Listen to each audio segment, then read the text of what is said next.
G'day gang, welcome back to the boardroom. Today I'm going to introduce you to a little life hack that a friend Nico taught me from Marble Street Coffee Roaster. So you fill up your little hand grinder, whack your beans in, set your grind.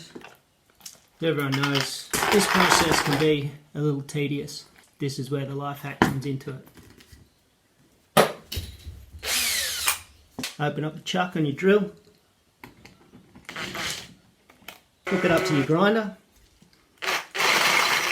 and there you go. That's way easier.